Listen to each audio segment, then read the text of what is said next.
Jimmy Butler Foi. tem toda essa história de superação, né? Apesar de que ele gosta de falar não tenham pena de mim, mas é uma história rica, incrível, né? Antes de tudo, um ser humano, né? Que foi infelizmente abandonado pela família, Sim. morou de casa de amigo em casa de amigo até os 16 anos, quando conseguiu se estabelecer. Encontrou no basquete a salvação da sua vida, né? E é o maior Sim. brasileiro da atualidade, hein? Jimmy É, Butler é o maior brasileiro da atualidade. é verdade. Parça Muito do bacana, Neymar. né?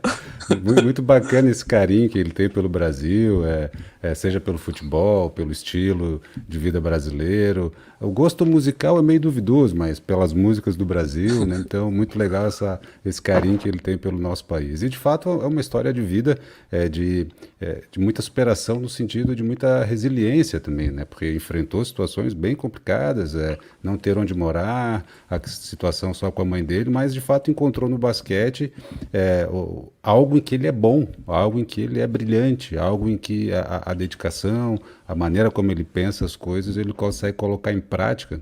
Então, o basquete trouxe muita coisa para ele, mas ele também traz muita coisa para o basquete. A maneira como ele joga, o comprometimento que ele tem, né, a entrega que ele tem em quadra, é algo que para os fãs do basquete é bonito de ver, não só para os torcedores do Miami Heat ou das outras equipes pelas quais ele participou, mas para quem é fã de basquete, né? Ver um atleta tão comprometido, jogando de maneira com aquela concentração, uma frieza, aqueles 3 últimos lances livres dele no jogo 6 dessa final do Leste é um belo exemplo de uma frieza. Era um momento extremamente tenso.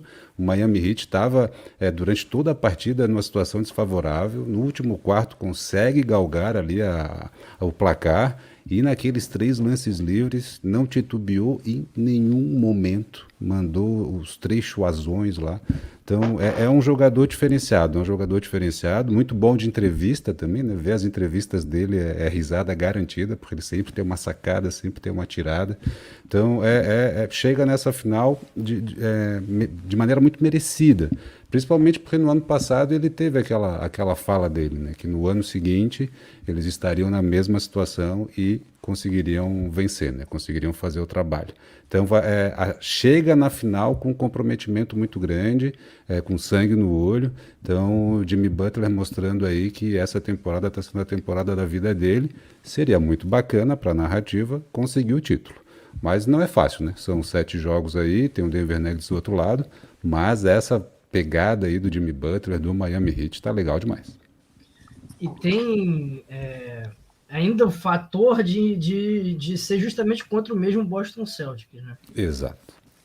Tem uma história aí de que na bolha, né, quando ele conseguiu levar o Miami Heat para a final pela primeira vez, os jogadores eles estavam indo jantar, estavam voltando ali de um jantar, e era cedo ainda, e o Jimmy Butler foi dormir. E aí todo mundo perguntou, mas você já vai dormir, não sei o que lá. E ele teria falado, 5 da manhã eu tô acordando, tô indo para a quadra treinar, né? E é esse nível de comprometimento de um cara que levou o Miami Heat de volta para uma final, né? E agora que pode dar um passo maior ainda na sua carreira, que é ser campeão. Seria assim para colocar ele num nível maior dentro da história do basquete? Sim, é para marcar o nome na história, entre os grandes, né?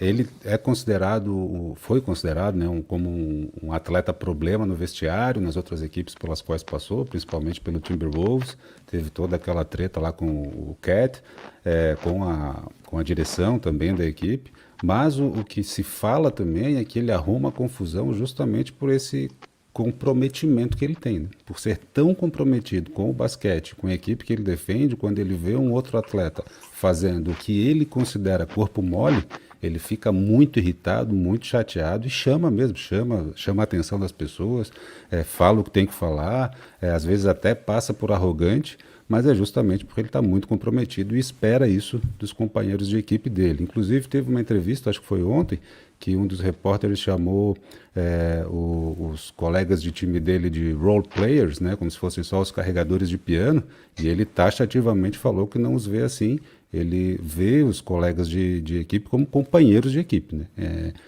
Então, é nesse sentido que ele se posiciona. Ele quer que o time cresça junto e tenha o mesmo comprometimento que ele. E quando o mindset da pessoa é nesse estilo, vai arrumar confusão mesmo, vai passar às vezes por encrenqueiro, porque o comprometimento é tão grande que o que ele quer é a vitória.